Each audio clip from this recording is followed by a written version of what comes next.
ఛీ, సిగ్గులేదా మీ పవన్ కళ్యాణ్కి? రాజకీయం కోసం పెళ్ళాన్ని కూడా గుండు కొట్టించాడు. పవన్ కళ్యాణ్ గారు ఆయన ఎప్పుడు గుండు కొట్టించుకోలేదు, కానీ ఆవిడ తీసుకొచ్చి గుండు కొట్టించేసాడు రాజకీయం కోసం. రాజకీయం కోసమా? విదేశాల్లో తన కొడుకు ప్రమాదానికి గురై ప్రాణాపాయ స్థితిలో ఉన్నప్పుడు బిడ్డకు బాగైతే ఆ వెంకన్నకు తలనీలాలు అర్పిస్తారని ముక్కుందిరా ఆ మహా తల్లి. ఒక క్రిస్టియన్ మహిళ ఎలా వెళ్ళి గుండు కొట్టించుకుంటుంది కొండ మీద?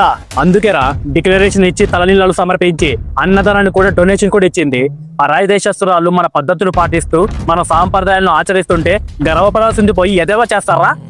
మరి పవన్ కళ్యాణ్ గారు మూడో భార్య ఓ క్రిస్టియన్ కదా, మరి పవన్ కళ్యాణ్ గారు సనాతన ధర్మ పరిరక్షకుడిని పెద్ద హిందువునని చెప్పుకుంటున్నారే, మరి ఆయన్ను క్రిస్టియన్ అనండి. మరి తన పత్ని మతాన్ని గౌరవిస్తూ తన మతాన్ని పాటించడం తప్పని ఏ రాజ్యాంగంలో రాస్తుందిరా?